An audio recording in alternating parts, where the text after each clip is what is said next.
the German Center for Research and Innovation, and I welcome you all once again. This talk is in close collaboration with the Embassy of the Federal Republic of Germany here in New Delhi and University of Heidelberg, which is also one of our close supporters. Now, to give a short welcome address, I invite the Science Counselor of the Embassy of Federal Republic of Germany here, Mr. Philipp von Ritter. Philipp, could you please join with your camera? Till Philipp joins in, maybe a quick, maybe a quick technical instruction for all the participants. So you have access to the chat window here, where you can write in your questions throughout the talk, and the experts will be able to answer them then and there. But we will also pick up these questions later on as a part of the Q&A. There is no video or audio possibility for the participants. This is only for the speakers.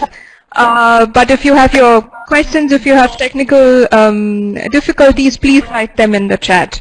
And in the end, we will also make some material available for you to download right at the end of it. So without further ado, I give it to Philipp for his introductory talk. Thanks, Philipp, for joining us. Thank you, Adishri. My name is Philipp Ritter. I'm the Science Counselor at the German Embassy in New Delhi, and it's a great pleasure for me to have you all join us today for a circle lecture in a new digital format. It's a format used to over the past months. It's quite different from when we used to meet in the Blue Auditorium Hall of the German Embassy on Sunday. But I think it's great we dial in today from so many different places across India and across the world. I myself dial in from Berlin, where I'm right now. And I'm very grateful that this lecture has been set up of DWIH New Delhi and the University of Heidelberg, because it's somehow a paradox that today the world has grown together more than ever, in the sense that we are all thinking about the very same thing, the coronavirus and the best way to cope with it. And at the same time, we have much less opportunities to exchange a topic of concern, because many of us are confined to their homes, university campuses remain shut, and international conferences are being cancelled, and flight routes are scarce. So it's very important. I'm very thankful that we have this opportunity, and I think it's no coincidence that researchers and scholars have been among the first to use now all these virtual means of exchanging, because research is by default about exchanging with each other, constantly presenting one's observations and hypotheses, matching them against those of your counterparts, then reviewing your own work, then coming again, and so on. And that's what I hope that we'll be doing today also, and that's what Science Circle lectures are for, to provide a platform for exchanges nurtured by an expert input. And today's topic is public health interventions for the COVID-19 response.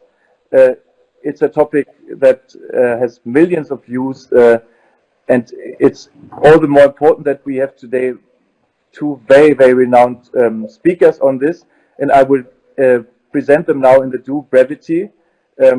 Please forgive me if I omit anything. So we have first Professor Bernighausen, who is a physician by training and worked as a physician in Germany, China, South Africa, and also as a management consultant. He holds doctoral degrees in history of medicine at Heidelberg and in population international health at Harvard University. And he won the prestigious Alexander von Humboldt Professor Award, Germany's most highly endowed, and therefore now holds a professorship at Heidelberg University of the Heidelberg Institutes of Public Health, of Global Health at the Department of Harvard at the T.H. Chan School of Public Health. Focuses on developing testing interventions which address on those interventions that can be implemented in resource banks. And his research is funded by many actors among the Ministry of Science. As I said, Kumar, who is also, I believe, and head of Department of Community Medicine of Medical Science and Research Center. It's one of the largest medical facilities in India, plus COVID-19 response, and regularly among India's top medical. Vijay Kumar has held influential positions. Consultant to the Kerala government, he has advised the Kerala government on issues like women empowerment, always with the health focus. And he will be speaking on the health system. Kerala has managed to curb the spread of the virus. To receive international praise for its experience and also for its efficient decentralization. So Professor Vijay Kumar, Professor Bernik, I think the greatest exchange again how important this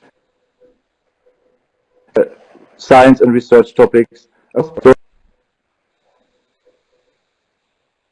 Why the German embassy has an innovation desk, and why important position in many research agencies present. Bernikhausen, for your input.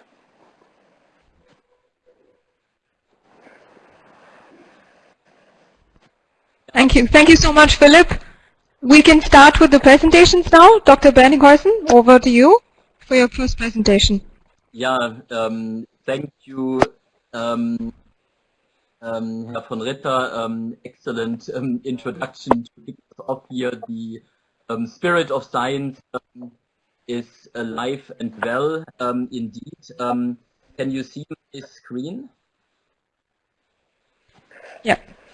Share my screen? Okay, now maybe if you confirm that you can see my screen. Can you see it?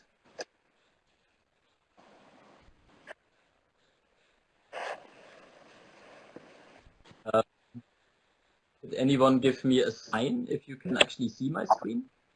Yes, now it's visible. Dr. Bernikhausen, it's visible. If you could just Presentation, is it? No, you have to just maximize the. Yeah, like this. Maximize. Yes. Now it's perfect. Excellent. Yeah. So thank you, Herr von Ritter. Fantastic opportunity to talk before Professor Vijay Kumar. I'll be thrilled to hear about the Kerala experience, and to some degree the German experience may have some similarities, and at a very high level, of course, there are powerful warnings emerging here. And when I looked at your little blurb, when you announced what you will discuss, Professor Vijay Kumar, you write Kerala's decentralized healthcare system and a successful COVID-19 response. Germany has had a successful COVID-19 response. One aspect could also be the decentralized nature of healthcare decision making and the local nature of the healthcare system. Can you hear me well? Could I have a quick? Yes, you're pretty much. Yeah. Yes, you're audible. Very well. Thank you. Thank you. And I also agree with Herr von Ritter, the global nature of science and the idea exchanging and sort of respectful but critical nature of science is more and more needed in this world. And I put this little slide in as a starting point, simply to make the point that clearly we are up against a world that also tends to be increasingly nationalist and populist, and I think in science, as many other sectors, we have a role to play here to get us back to a mindset where we can learn from each other, and it is not about, and this is a terrible new world, where I have learned the new word in our field of medical nationalism, where countries are in a marketing competition against each other and base a claim of superiority on their success, supposed success in the COVID-19 response. This is clearly the wrong mindset for a pandemic that joins us. All populations in this world should be together here. We are connected. Pathogens and people do not respect national borders, and we have to work together and exchange. But clearly we can learn from each other, and country-specific responses can teach us and give us ideas for better, more successful COVID-19 responses and better public health in the long run. And you said it in the beginning, the public health sphere, it's a little joy that I feel in the sea of misery. No one wants COVID-19. It's a terrible epidemic and massive fatality, of course, and mortality induced by it. But a small joy I feel professionally is that I think the world has once again, and does once again, powerfully recognize and realize how important public health is, the innovations, the research that public and population health and population medicine professionals can contribute to fighting a terrible pandemic. That's a tiny bit of joy I feel in our field, that this recognition is growing. And clearly the long-term response will hopefully be biological. Hopefully we will have a vaccine. Hopefully it will be highly efficacious. But until then, and also in the immediate responses and the success stories that we've seen, that has all been public health and will continue to be public health. And that's the background of the 3 interventions and innovations that I want to introduce as ideas and examples of many innovations that we've seen and many exciting scientific tests. So here we show something very simple, right? We've seen these powerful gradients in the case fatality ratio. Given that you have COVID-19, how likely are you to die of it? And when we do a naive comparison, we have a large gradient, for instance, here between Germany and Italy, maybe a factor 15. But of course, there are, if you will, harmless explanations for it, and then there are potentially not so harmless explanations for this gradient. So here all we do is we take out the sex and age composition of COVID-19. It takes out the age differences in the COVID epidemic and in a sense takes out one harmless explanation of the large case fatality ratios in this world. And what is then left is a reduced gradient, but it's still a large gradient, maybe from a gradient 1 to 15 to a gradient 1 to 4. And what is left now to some degree is likely due to differences in the health system's response, in the capacity of the health system to intervene, in the approaches that countries have taken. So this, in my opinion, is the right spirit to practice cross-national comparison in a mindset of learning, clearly not in a mindset of nationalism and basing claims of superiority on success or failure in the COVID-19 response. We can learn from each other, and we should avoid, obviously, nationalist tendencies. Can you see my next slide? Would go to the slide that is now titled COVID-19 Research and a little agenda on it, isolation, detection, habits, and these are my 3 innovation themes, and they're just an example, if you will, in the many learnings that we have had in public health here. And moving to the next slide, isolation, and the next one, which shows a Fangzhang shelter hospital in China. And it is a very powerful innovation, in my opinion, even though it builds on classic public health intervention models. It is a repurposing of large public spaces that now in Wuhan, this is in Wuhan, where the epidemic originated. I lived in Wuhan for some time working as a medical doctor in the late 1990s, almost 2 years at Tungji Ikedashi in Wuhan. And in this sprawling city now, the epidemic starts, and one major innovation that Professor Wang and colleagues ideated and then powerfully implemented are these Fangzang shelter hospitals, and they are a re-envisioning of social spaces, public spaces that are there, that are not now lying idle in the time of COVID-19. No longer can we gather in masses. This is a stadium here, this example. Other examples were exhibition centers, and the repurposing is powerful. It is for patients with mild to moderate COVID-19, and they're isolated here powerfully and successfully from their communities and can no longer transmit to others in their families, in their communities, but at the same time receive basic medical care and are of course looked after in many ways. On the one hand, it might sound very intervening in one's life. We need to go as COVID patients into another setting, into another place. We have to leave our homes. On the other hand, it is, I think, psychologically far less distressing than being at home, where there is a chance to pass on the virus to one's elderly adults, parents, grandparents, one's children. So the isolation opportunity in a place outside your home may also have major psychological advantages. From a public health point of view, it is of course a powerful idea. Next slide. This is the Lancet publication that we published early, describing in detail this new model, this new public health model that stands really on the shoulders of major approaches that we've known and used in the history of public health. This is the next slide, titled "New Solutions Can Integrate Classic Public Health Functions." And here in this infographic, we show the three characteristics of Fangzang shelter hospitals as a major public innovation, public health innovation. They were rapidly constructed. It took 1 to 2 days for one to be brought into existence, building, of course, on existing stadia and existing exhibition centers.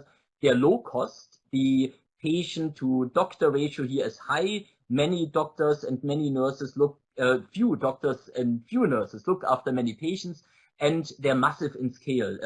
They offered hospital capacity, basic hospital capacity to hundreds and thousands of patients. The major function that Fangzang shelter hospital served was isolation, of course, and a triage function. It was the mild and moderately severely affected patients who may even have been asymptomatic, but they were diagnosed as having COVID and therefore able to transmit to family and community members.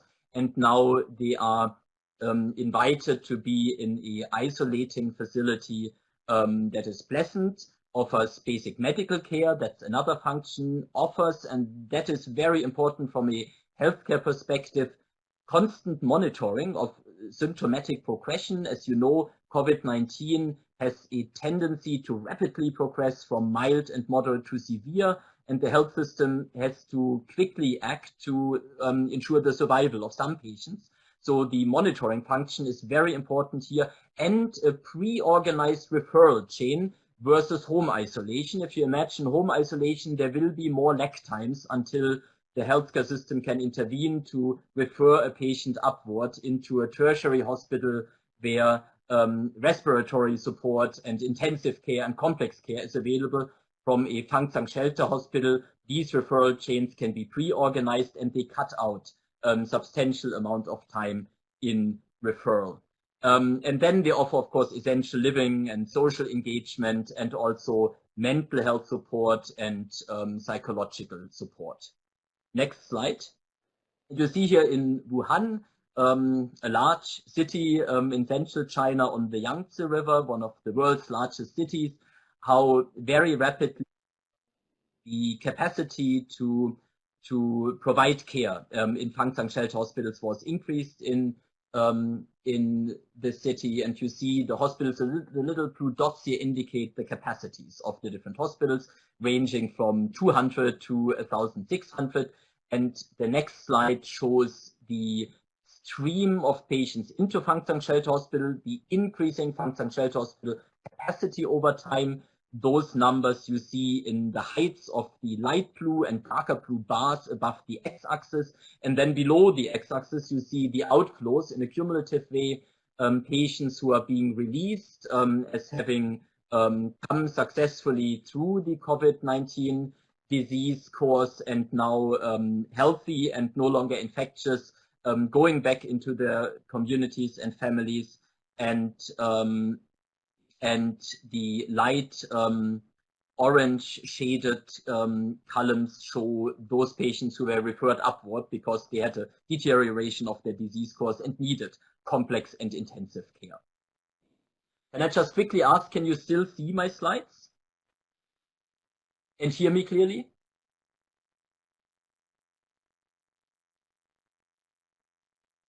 Yes, both is clear. Excellent, thank you. And in some sense, I think this is one illustration of a major public health innovation.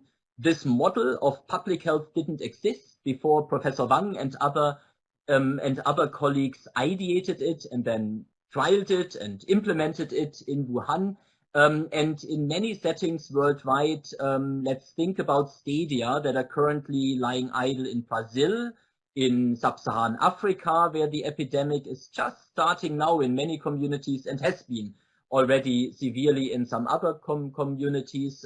It is an option that governments, in my opinion, could consider. It may not be the right approach for all countries. It depends on the context. It depends on culture. It depends how far a society is willing to support people in going to Fangzang Shelter Hospitals. But it is definitely a powerful example of an innovation in public health. And we are currently really interested in seeing more impact evaluation type of work coming from China and the Chinese data. But here is in a modeling study where we have attempted to see in a simulation model, a mathematical model of COVID-19, what Fangzang Shelter Hospitals could achieve in the United States. And you see here these proportions that you see are the reductions under different scenarios, how quickly they're built and how high their capacity is and how long it takes from a person being detected with COVID-19 to being in a Fangzang Shelter Hospital. The major takeaway is these models versus the counterfactual scenario where people would be home isolated in their families have major advantages in reducing the transmission of the epidemic. Of course, this is a simulation model and the empirical findings will be much more important and powerful, but in a mathematical model we can attempt to see and forecast what could happen if countries adopted models they have potentially learned from each other. The next slide is COVID-19 approaches and impact detection. Yes, Dr. Bellinghausen. Someone will be. In these major public health functions that government need to learn how to organize under COVID-19, really every epidemic has its own characteristics, its own R0, its own transmission chains and networks of transmissions, its own social processes, which are at particular high risk of transmission and acquisition. And I think the major government functions are indeed isolation and detection. And detection is now a function which even in the world's wealthiest countries will be unaffordable at a gold standard type of way, which would be we see every person in the country every day and test and see if a new epidemic is arising, a flare up, a second wave.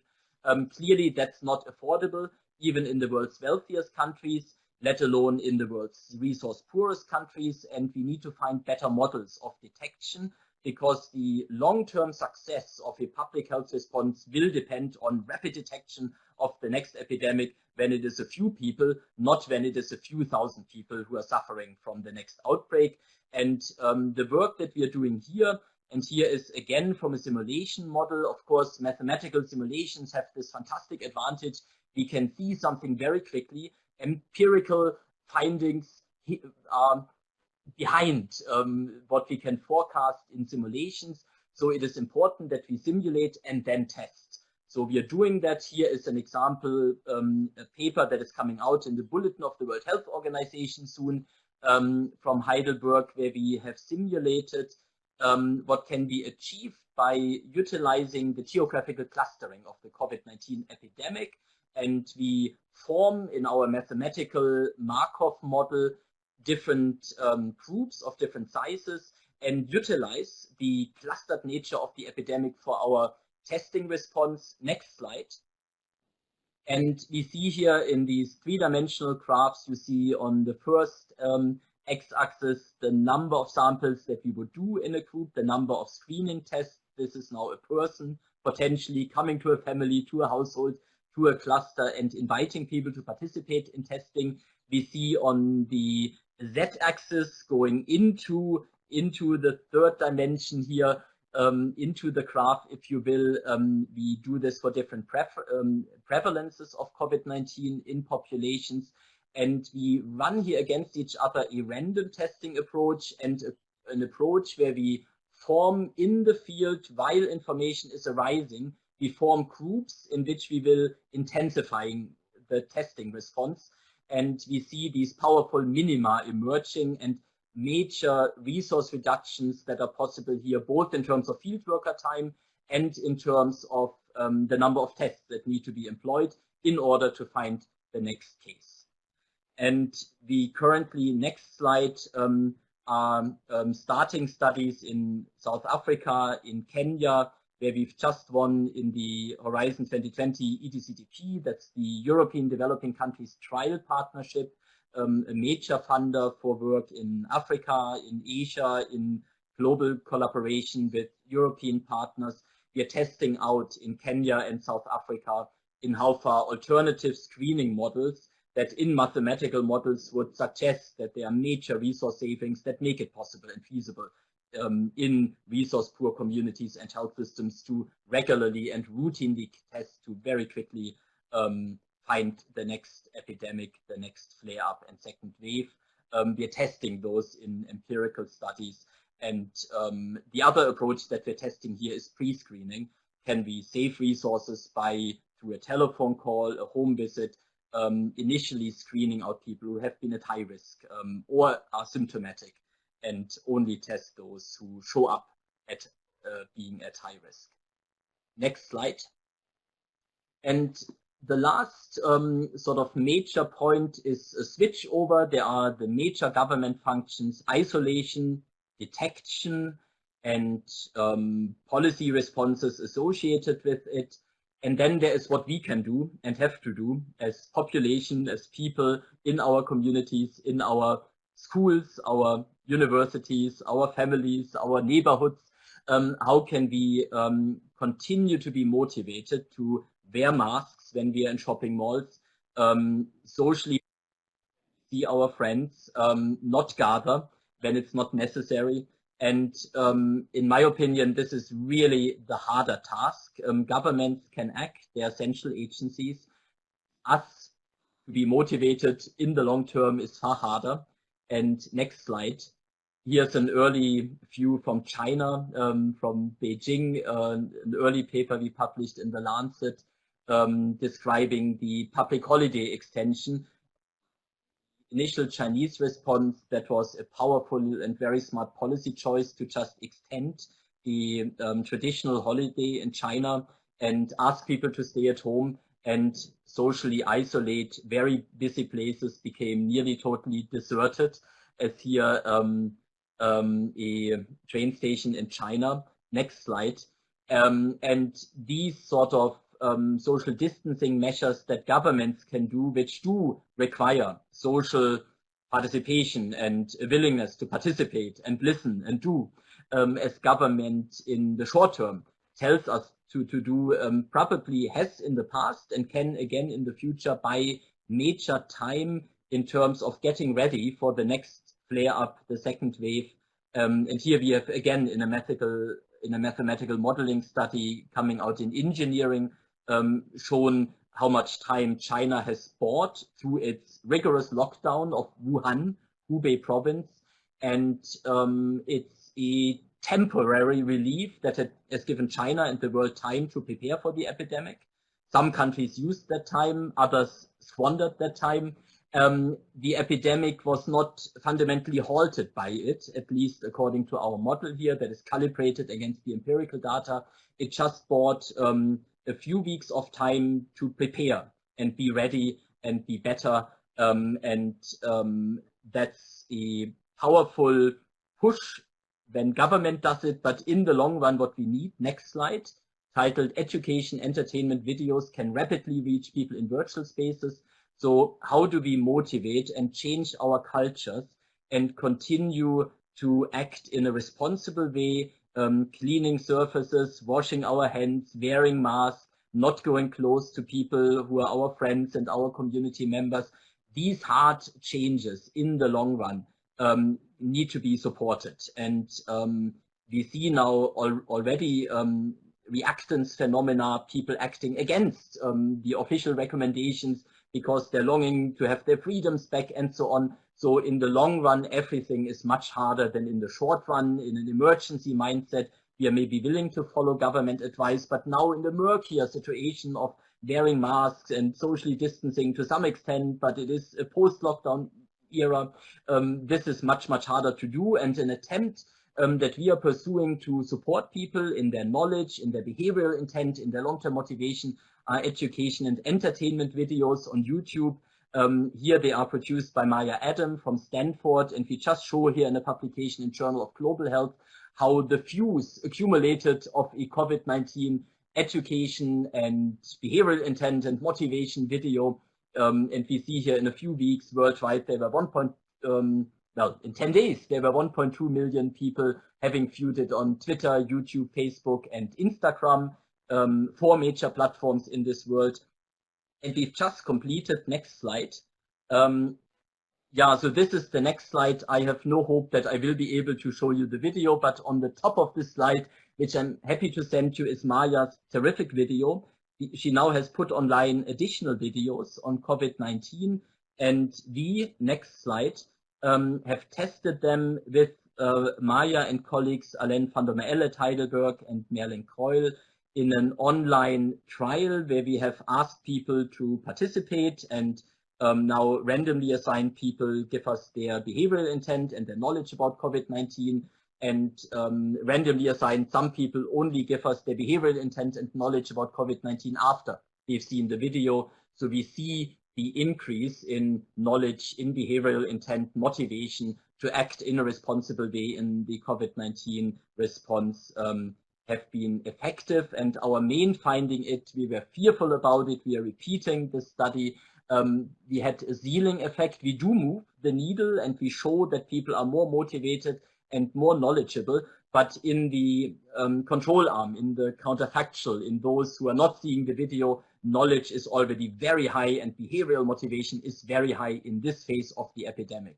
But then from this very high baseline, we still manage to push the needle to even more motivate people and give them better knowledge. And in the end, I think those are approaches that we need to continue using, and public health needs to become better and needs to become as good as the private sector in reaching us online and influencing in a positive way, socially responsible as agents with free choice, our motivation, our knowledge underlying the motivations. Next slide. So I've shown some examples here of novel conceptions of space as a major innovation in public health, whose effectiveness we and others and impact on the COVID-19 response needs to be studied, and we are studying it, reconceiving social spaces as being centers for isolation that can prevent the spread of a deadly disease into communities and families, and new public health functions or newly envisioned public health functions, isolation, how do we do it, detection, distancing, how do we motivate it? And the hard question now at this point in time are, what are the future innovations for the medium and the long term? These are culture change innovations, long-term habit and practice and behavioral intent motivations, and they will be harder to do than the short-term lockdown situations. Thank you, and I look forward to discussing and to the next talk.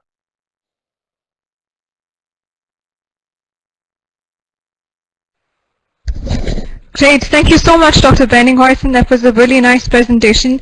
Very simplified also for everyone to understand what are the different contexts that come into place for public health interventions, and it is not just, you know, generally, oh, there's a video produced here or a random school that has been changed into you know, a couple of beds so that patients can be taken care of there. So it's really more systematic and researched, and that is often what we do not see as laymen here. So thank you so much for this approach. We will move on to the next presentations, and then we take the Q&As from the audience. Thank you. And also sorry for the technical glitches that we've been having, and I'm glad it worked out somehow, yeah, in tandem. Thank you for your terrific support in making it happen. No problem. Yes, thank you as well. I request Dr. Vijaya Kumar to please share your presentation now.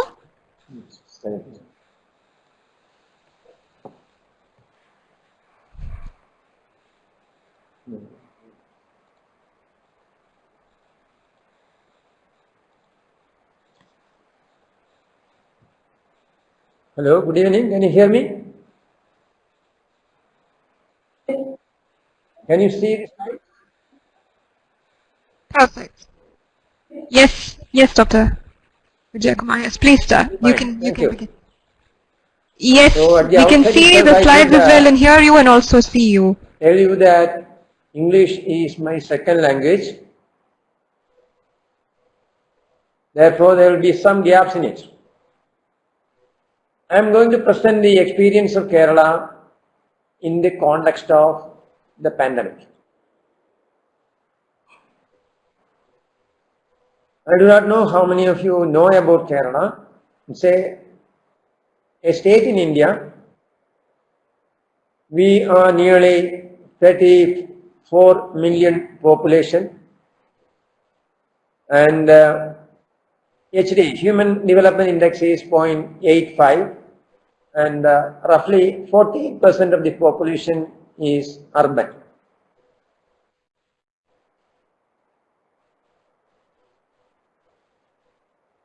We started our work in last week of March, when we heard that the epidemic is there in Wuhan. Many of our students were studying in Wuhan. Therefore, the state started preparing to receive them. They started a control cell, developed SOPs and guidelines. And the first case, that was in 22nd, 23rd, 24th of January. The first case landed here in 30th January. We had few cases only, 3 cases. Then second wave started from 9th March, from many cases coming from Europe. So naturally the restrictions were put in place. Restrictions for movement, methods for, I'll tell you the details later, how we were actually tracing them, contacting them, quarantining them, and all those things. So by 23rd, a day ahead of the national statewide lockdown, the statewide lockdown was announced, and then till 28th March we never had any death. So by 13th April, recoveries actually, because it was lockdown, we didn't have the case load came down, and the recoveries actually surpassed the active cases. By 7th May, the people from stranded around the world, because we have 3.5 million Malayalis living outside Kerala. So out of which at least 10% will be returning to Kerala. So by 7th May, they started coming in from other parts of India as well as different parts of the world. Vande Bharat mission. By that time, we have only more than 500 cases. The last week of May, the third wave, when the number of returnees increased, the third wave of infection started in last week of May. And daily reporting number of cases actually surged. Now at around we have got more than 5,000 or 6,000 cases as on today, or by 3rd of July we have got roughly 5,000 cases. And our deaths were 25. It's quite interesting to note that only 25 people in Kerala died, while more than 300 Keralites died elsewhere in the world. So this is the epidemic curve of the COVID-19 in Kerala. Just now, after you will find that towards the end of May, the curve is actually shooting up. Now we have got roughly 200 cases every day. The bulk of it is around 90% of it is people returning from other parts of the world. Now, how was the state responding to the pandemic? It's quite interesting to see that, unlike in many other parts of India, almost all sectors of the government of Kerala started functioning towards the end of January itself, even before the first case reported.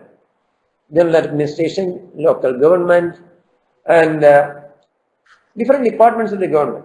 So each one has come out with specific instructions how to manage epidemic in the corresponding sectors. So for example, local government department were actually discussing how the local government should function.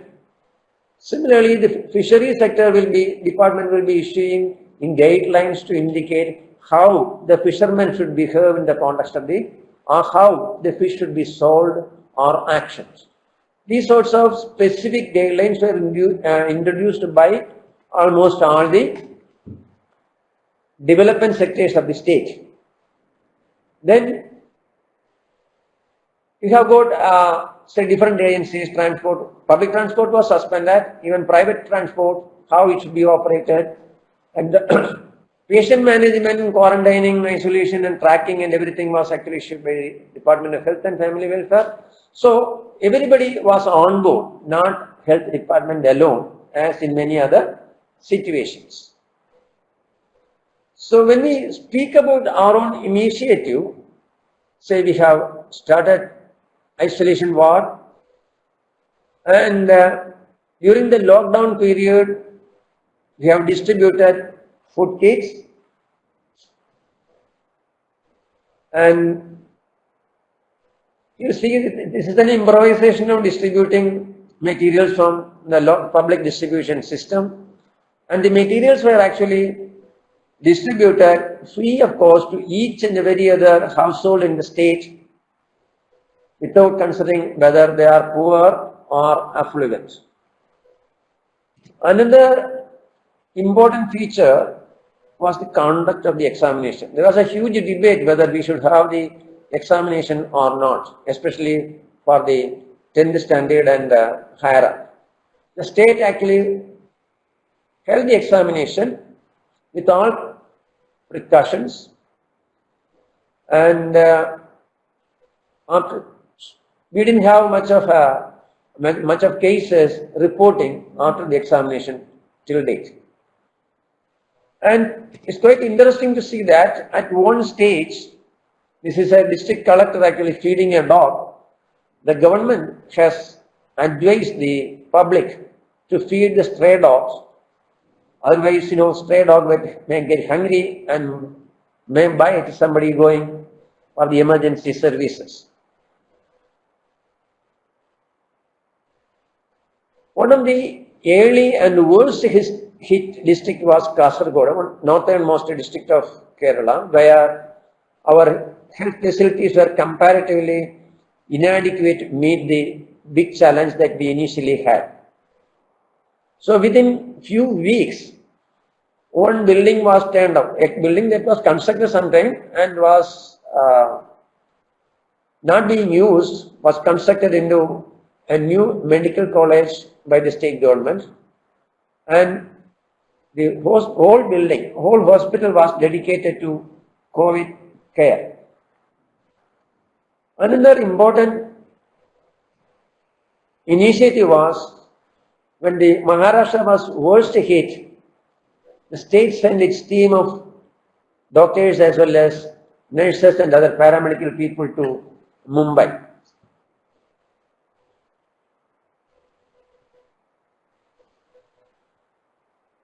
This is a quite interesting story in the sense the people who are actually suffering from corona, they have got out of the hotel, disregarding the instructions given to them, got into the airport.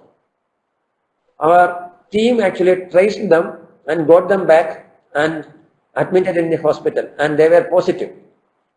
Initially, they were British citizens. They were actually lamenting the poor hygienic condition of the hospital, or maybe the pest that they have seen, unlike in their home country. But they were astonished to experience the food that is given, the care that is given, and at the end, they were really happy to return to their place. And there were more than a dozen people like that, because none of them lost their life, at least in Kerala. I told earlier that the 3.5 million people are working outside Kerala. More or less the same number of people are working in Kerala from other parts of India. During lockdown, they couldn't move out. When the train started flying, there were special trains to carry only the guest workers. We call them as guest workers. And you'll find that these people were given food and water to take, which they can use during their travel, because almost all the railway stations were empty and the stalls were closed. So they were really happy and ascertained that they will be coming back. All those people who are coming back to Kerala from other states as well as other countries, they have to register to the NORCA rules, the government day portal, where they will be actually guided what they are expected to do once they arrive in the state. The government of Kerala started a dashboard. Daily the total number of cases, active cases, record, deaths, all the detailed information are given for public consumption, which actually brought in a lot of transparency and built lot of confidence in the public. You will also find that at one point, one of the services the dashboard provided was psychological support. If anybody wants to have some sort of counseling services, the services were telecounseling were made available, destitute rehabilitation, and again there was actually provision for consulting as well. During lockdown, in order to take care of the guest workers and also the people who are in the street, community kitchens were actually initiated. These were actually to provide food, to see that no one goes hungry during the lockdown period.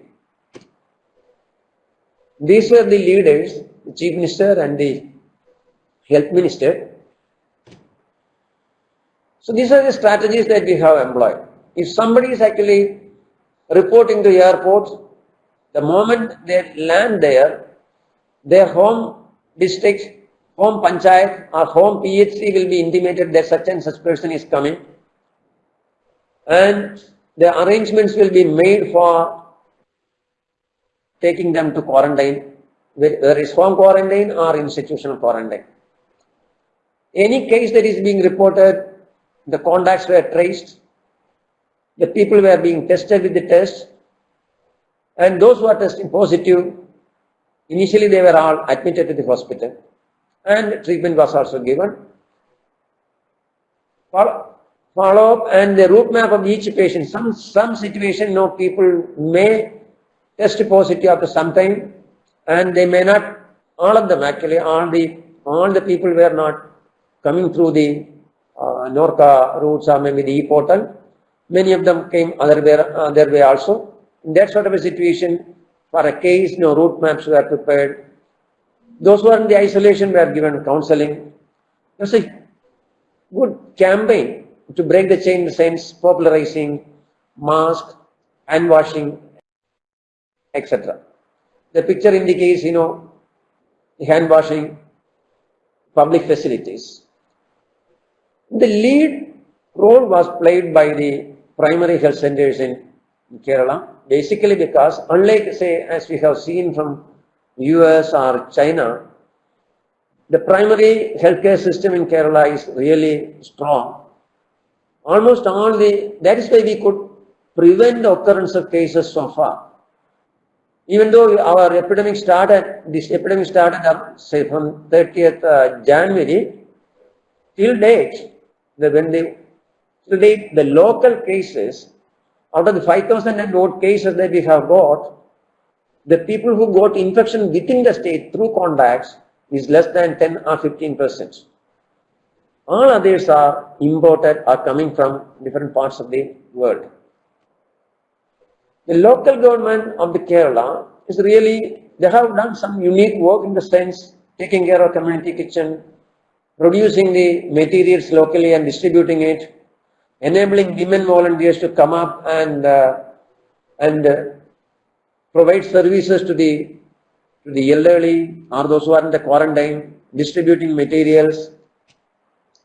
So these things were, so it's quite interesting at this context to see why Kerala could control the epidemic so far. I am not sure what is in store for us in the days to come, but so far the public sector system that was effectively working, and we could contain it.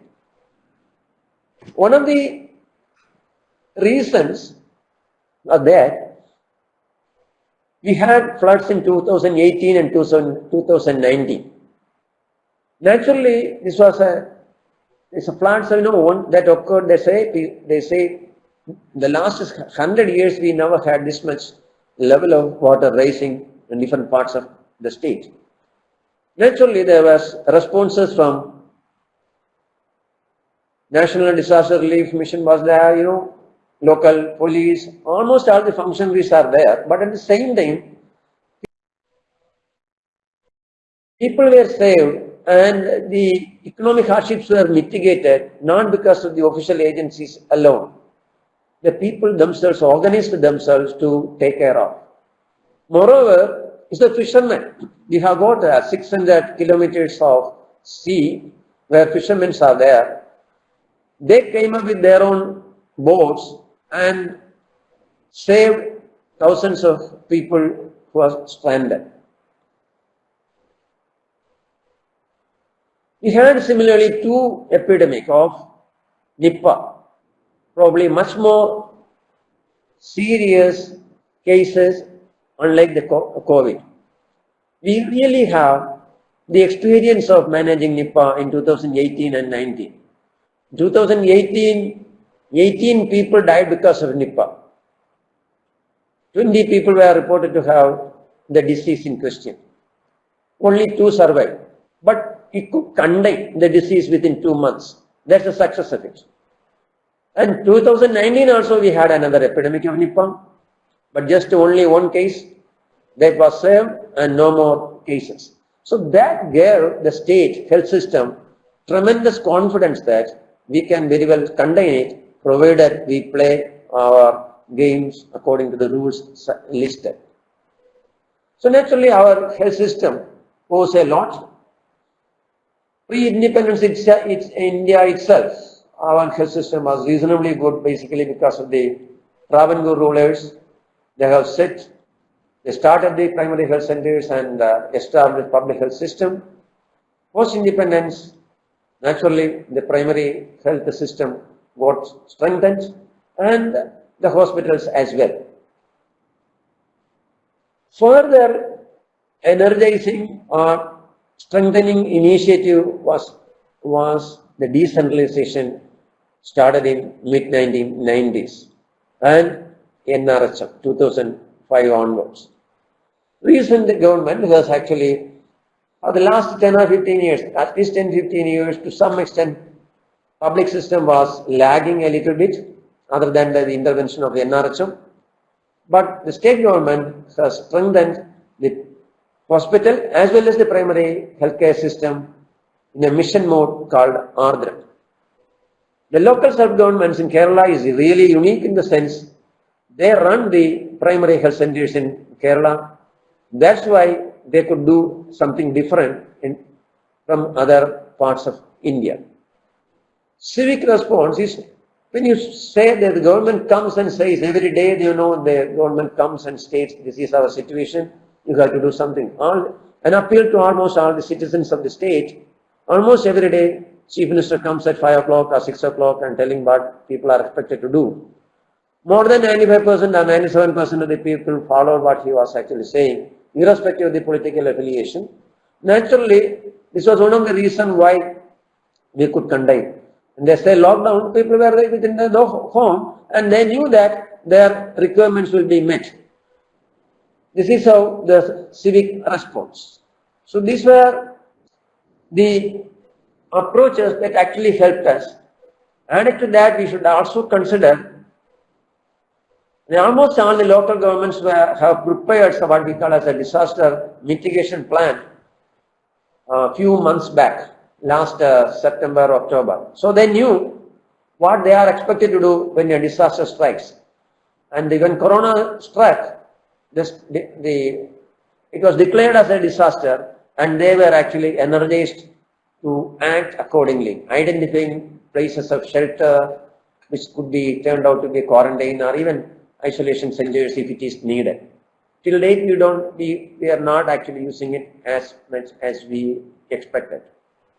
So in a nutshell, I should recall Rudolf Virchow, medicine is a social science. Here, the social, all dimensions of society, whether it is rulers, whether it is citizens, whether it is any sort of organization working within the civil society, they have acted. And it is quite interesting to see the science behind that. And politics is nothing more than medicine on a large scale. In that context, this is the real politics that everybody has to learn and understand. And the leaders, naturally, has played their politics very well in ensuring that the disease is controlled till date. And I'm really apprehensive what is in store for us in the future, but so far, we go with the Rudolf Virchow and they're playing their role. Thank you.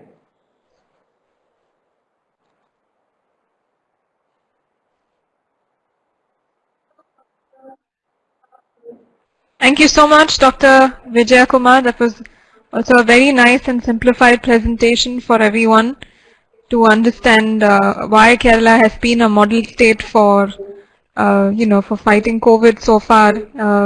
Primarily also learning from experiences, very importantly, from the last year's, pandemics and epidemics. Now, since we're at the end of the presentations, we can start with the Q&A. So I would request the audience to post their questions in the chat section. For all of those who have questions, please write them in the chat sections. We'll try to take as many questions as possible.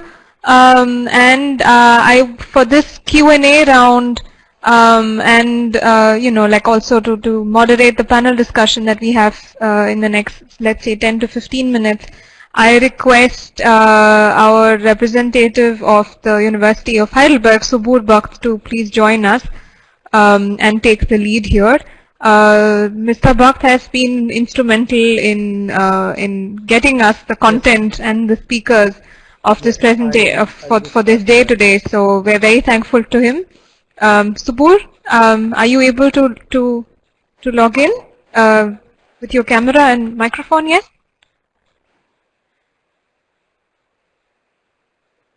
Yes, please. Dr. Banning, can you also please join with your video camera?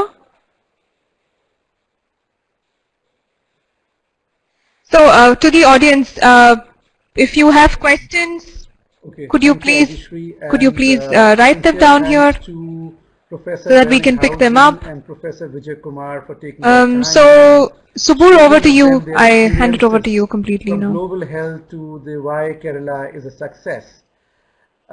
Before, several thoughts crossed my mind when these presentations were given. So I would like to, before I throw it to the audience, may I take the opportunity to ask Professor Berninghausen and Professor Vijay Kumar one question each. So I would follow the order the way it started with, and my first question goes to Till. You talked a lot about behavioral change interventions. So I would like to understand from you, what is your observation that how do they differ culturally? That is, if you compare India, you have worked in different countries with different countries. So these change interventions, how do they differ from China to India and maybe to Africa? Yeah, very deep question requiring a very nuanced, long answer. Clearly, the way we live together is here a major set of risk factors for the spread of a disease, and the willingness to adhere to changing behaviors and to make our lives safer in daily activities and practices and habits will differ vastly across countries. And I think the research is emerging in this regard. What are the cultural impacts? Clearly, the cultural impacts are not without context. They are in different healthcare infrastructures, in different public sector infrastructures, in different social spaces, in different workplaces. But the willingness to adhere to behavioral recommendations will depend on the level of altruism. We know that masks help, but the evidence, if I'm up to date, and I may not be, and I'm willing to stand corrected, but the evidence is stronger on the mask preventing transmission to others than on preventing acquisition in those who wear them themselves. And so the level of altruism, right, a major cultural factor here, I would hypothesize, and we need to see the scientific tests. Clearly, we have countries on a spectrum from more individualist to more collectivist, and we might have a hypothesis that more collectivist societies are more willing to participate because it is about a common good, about a community of people and a society. So culture and the long-term ability and willingness to adhere to good COVID-19 hygiene practices, good behaviors, good habits, good in that respect social interactions will clearly be affected by culture, but how and maybe why, and then even more importantly from our perspective as a research institution interested in giving the world better interventions, how can we affect culture? The German state agency, the BZGR, the federal level, national level agency responsible for prevention interventions, has had some initial discussions with us, and I hope it will lead to success in how science can support them in their vision to induce culture change in Germany. And locally here in Heidelberg, where I currently sit, not allowed to travel still at this point, we seem to be adhering well, but it's a little anecdotal, it's a little example in Germany. There may be other places, and long term maybe much harder still. And the mask wearing that is visible, will that disappear, right? And people let down their guards, and the next wave doesn't happen, so why am I still wearing the mask? And then the cultural tendencies to display reactance phenomena I want to express that I'm an individual and I make my own decision and I'm independent of government, and thus I'm not wearing a mask, right? Also exist in this world, and we need to understand how to better deal with them for the betterment of public health in respect to an infectious disease, where one would have hoped that evidence trumps everything else, but of course it doesn't, and interventions are necessary. Motivations, how do we work with thought leaders, with opinion leaders, with TikTok stars, and so on. Thank you so much. I think very deep insight, and your answer really reflects the kind of deep research that is you have been conducting in different parts of the world. Moving on to Dr. Vijay Kumar. My question would be, what makes local self-governments in Kerala different from other states in India? I'm sure you would have done some comparative and understanding.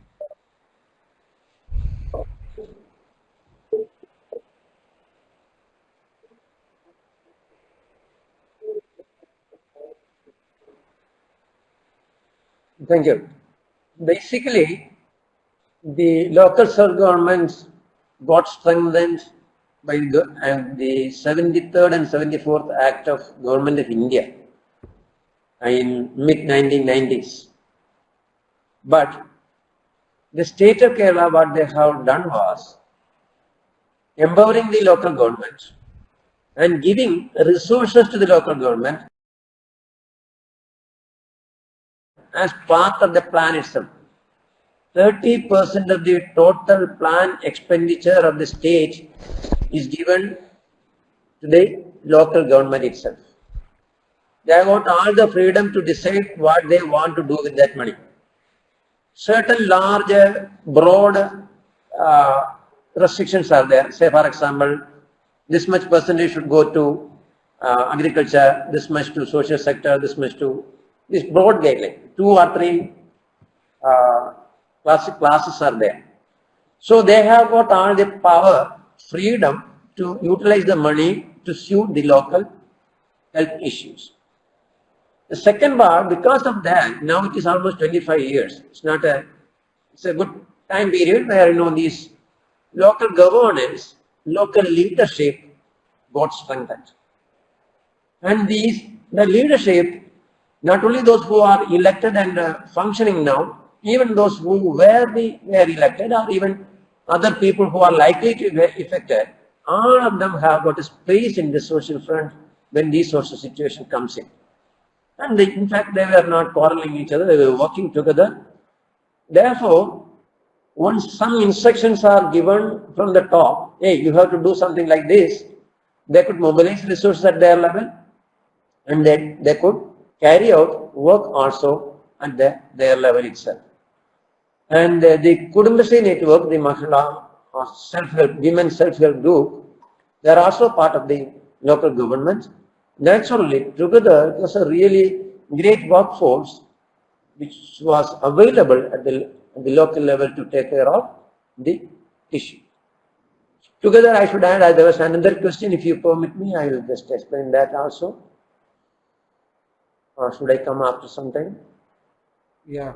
Okay. Thank you so much, Dr. Vijay Kumar. Now, I already see several questions coming up, and maybe I would like to start with Parthe Sarthri Rajendran.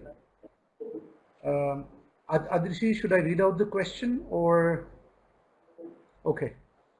Okay. So he says that anecdotal data shows that a quarter of healthcare workers were infected with COVID-19. So what are the reasons behind HCWs being exposed to COVID-19 and how we could prevent it? So I open this question to both our speakers, whoever would like to take it.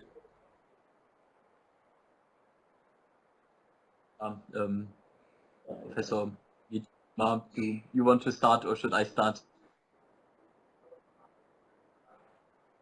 Really? Go on. Yeah, of course, healthcare workers face the highest risk and make major sacrifices and need to be protected as well as we can. Clearly, environments they are with patients, and patients can transmit, and there will be breakdowns of the transmission inhibiting measures, and of course they need to be optimized in their effectiveness and impact, and this is work that I know from many colleagues is going on. We have done work in Bangladesh, a study that is coming out in the Journal of Global Health, where we, in a survey, a very large survey of healthcare workers in Bangladesh, estimated current knowledge about COVID-19 prevention measures that are feasible and necessary in the healthcare setting, knowledge, preparedness, willingness to use those measures, and ability to do so. To healthcare workers have tools, and that's of course first starting point, where again the state is necessary, and large organizations, the personal protective equipment for healthcare workers, the disinfectants. So those, in a sense, essential critical resources need to be provided for healthcare workers, and it is not acceptable to ask healthcare workers to provide care, which is their profession, their job. Clearly we applaud them, but it is also their chosen profession, their calling, but we should not ask them to do it without having the resources to protect themselves maximally. And then clearly, as all of us healthcare workers will never be perfect in adhering to behavioral recommendations, and we can learn how to better motivate and induce in these routine settings. And I know of many, many studies that are trying to improve and learn how to better avoid the nosocomial spread in hospitals from patient to healthcare workers. Clearly a major tragedy. I have one postdoc, or in a sense colleague I work with at the University of Colorado, who just recently in our calls, this is actually work on school health promotion in India, and he is a primary care physician in the US state Colorado and had COVID-19 and suffered, came out of it, and is now a major provider of care for COVID-19 patients. A cousin of mine, Arndt von Bodungen in Basel, in the hospital where he is an angiologist and treats patients with other infections, became infected and was in a major way in not on life support, but in a very intensive care situation, and is still suffering after maybe now weeks, and wants to go back. And of course now he is a healthcare worker who has come out of COVID and is very much likely not to be at high risk of infection and another disease, even though we don't know all the details if people can be infected and what the protection afforded by the previous disease was.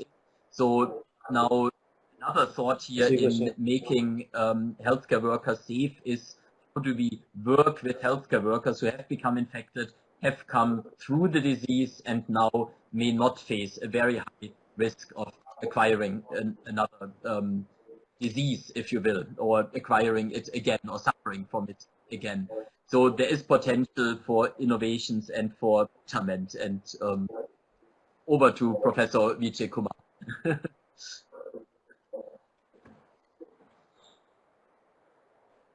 Thank you, Tim. Coming to the hospital staff getting infected, in the Indian context, we have to see it in different angles. Initially, many of the people who were actually in different states, in Indian states, they were not expecting COVID. They know about COVID, but they were not prepared to receive it. So they were not protected. No PPE kit and no gadgets to protect them.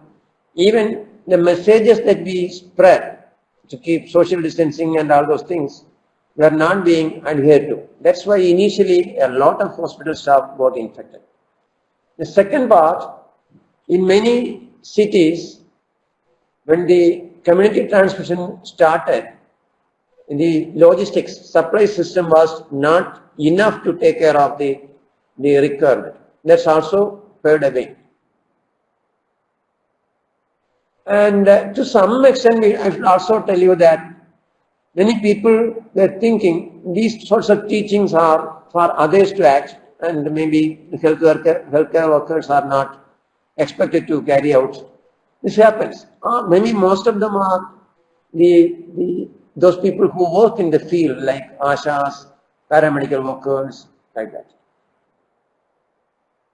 There are instances where some of the failure of practice of mask or maybe even personal protective gears failed and maybe mishandled, resulting in. So these were the reasons why it has happened. But I'm sure that now, because the epidemic is reaching a crescendo, now people are a little more careful, and the material availability has improved and the rate will be coming down. That's why at one stage, number of positives went up from the healthcare setting. I hope that will explain as far as the India or Kerala is concerned. Yeah, thank you so much. And now, since we're running out of time, so we would be able to allow only 2 more questions. So I think I would take the liberty to randomly choose 2 questions and pose them to the speakers, and the remaining part I would request the participants to post their question in the chat so that our speakers can reply to the chat itself. And for further queries, you can always write to the German House. Okay, so the next question I see is from Philip von Ritter, and he talks about how effective are tracing apps, to what extent are there cornerstones of effective COVID response, or it may lead to false alarm and unjustified carelessness. So I think any of the speaker could attempt this question. Apologies, I didn't understand the most important word. How effective is what? Are the tracing apps? Yeah. So very quickly, right? And again, it's a bit dissatisfying if researchers say we need more science and we need to understand. So if I would add a third function to the main sort of functions that states need to provide, there is the isolation. Once we know someone is positive in some way, there is the early detection, screening detection, and then there is the tracking and tracing of contacts. And that's, of course, really an old, right, and well-tested public health function. In the TB epidemic, we have contact tracing. So public health knows a lot how to do contact tracing, but it doesn't know how to do it in a modern way. And apps are a fantastic, or have a fantastic innovation potential. I haven't seen the studies yet that show how comprehensive they function, how well they function. Clearly, there are people who have worries about data sharing, and now people will need to share that they have had contact with other people and where they have been at what time. And my feeling is, when it is for population health, we should disband our worries to some extent and provide those data to help state agencies and other organizations in the essential function of contact tracing, which protects us, which protects our communities, our families, and apps are a powerful way to do so. And I think the science is outstanding.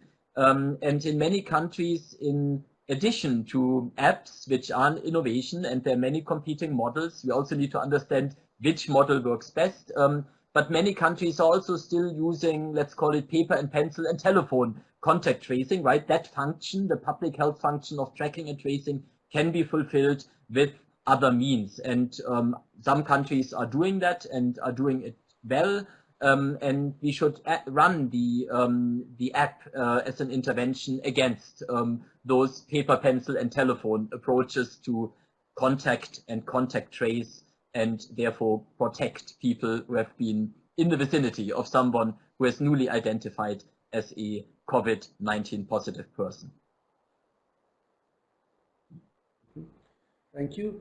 A very interesting question has come up from Tariq Sarwar, who says that there have been discussions that COVID-19 is also spreading through aerosols, and the scientists have been pressurizing the World Health Organization to revise the SOPs. If you could please comment on this.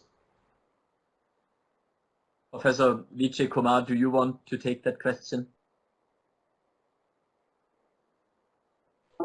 I do not have any information or evidence to indicate that the virus is being transmitted from this much distance from their source.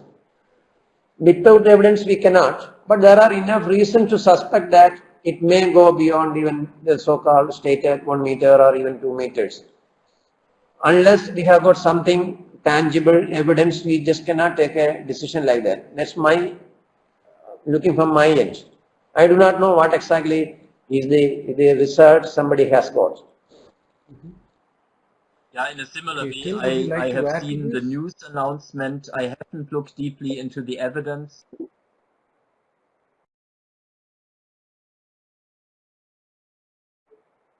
That aerosol spread claims are based on.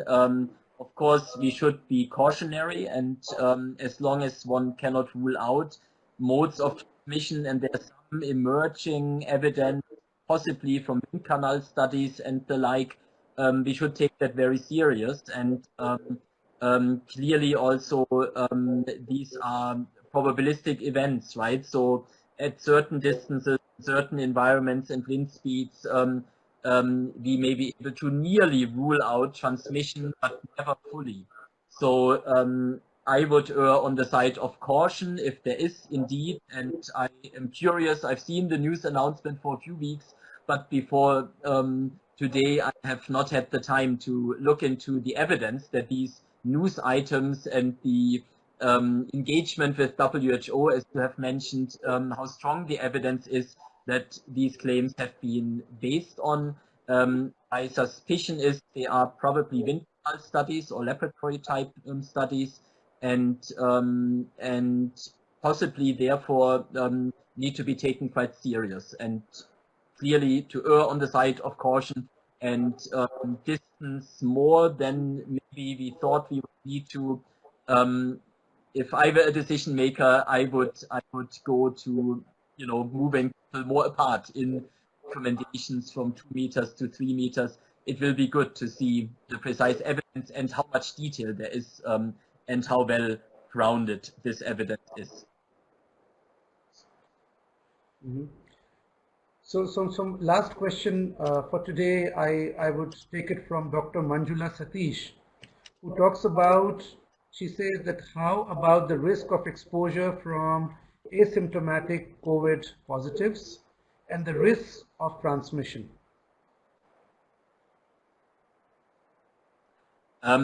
Yeah, so it's again emerging evidence, and the literature, as far as I am up to date, and I admit that I may not be completely up to date, we don't completely know yet.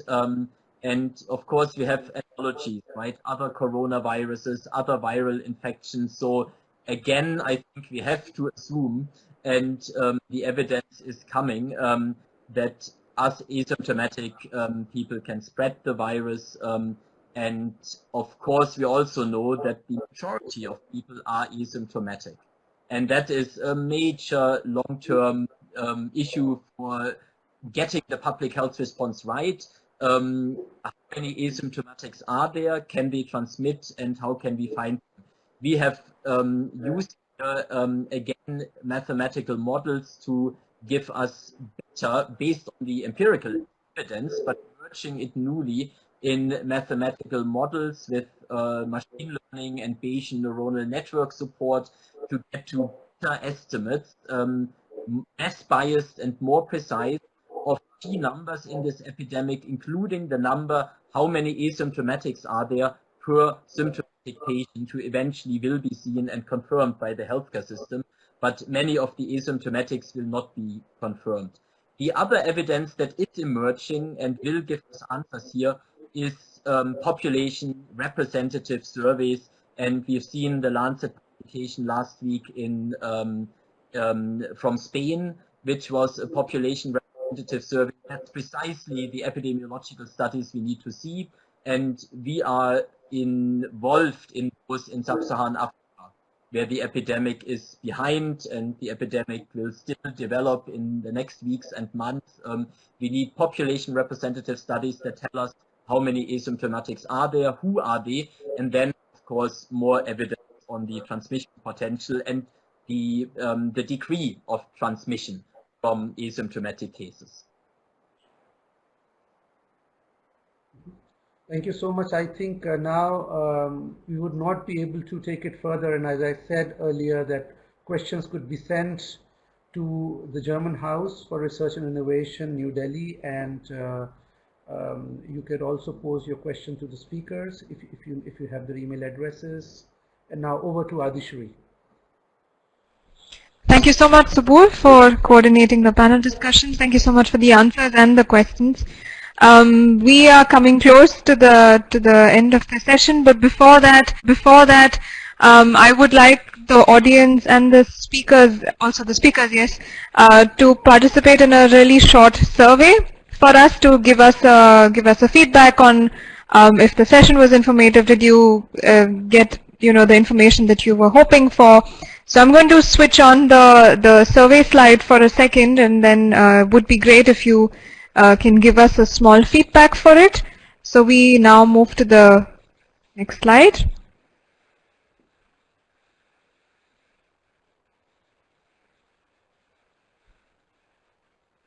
I request you all to please give your opinions here.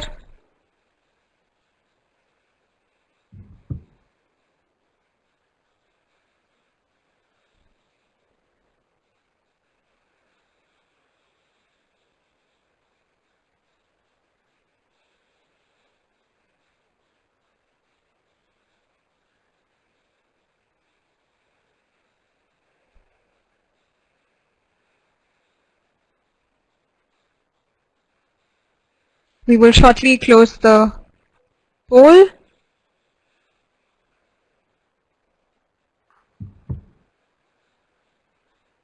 Have a few more seconds.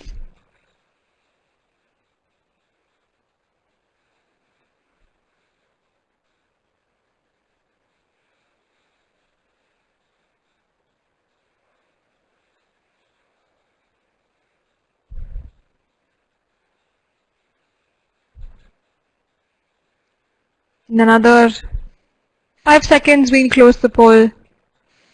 So thank you so much for your inputs, also to the audience. And with this, we come to the end of the talk. I would like to thank the presenters very much. Thanks a lot, Dr. Till Benninghausen, for your presentations, for your insights into the global research and measures that have been taken. Thank you so much, Dr. Vijaya Kumar, also for giving us an idea of what everyone has been wondering as to how Kerala has been managing this pandemic so well. It was a very interesting session and also very much simplified and understandable for all the audience. Thank you so much for taking time out of your busy schedules for us. And thanks a lot to Philip and also to Subur Bhakt for your participation in the webinar. And last but not the least, thanks a lot for the participants that you joined and stayed till the end of this presentation. Please connect with us on our website or our email addresses if you need more information, if you would like to connect with the activities that we do within India and Germany. Please follow up on our websites or also on social media for our upcoming activities. The presentations are made available here. So on the left hand side, you can see that the presentations are available for your references. You're free to download them. We will also make them accessible on our website shortly, and the talks will also be available on our website in the next days for your references. So we will keep this tool open for another 5 minutes in case you have any questions or comments. And with that, I would like to thank everyone again. And please take care of yourselves, stay safe, and see you in one or more of our other events. Thank you so much. Thank you.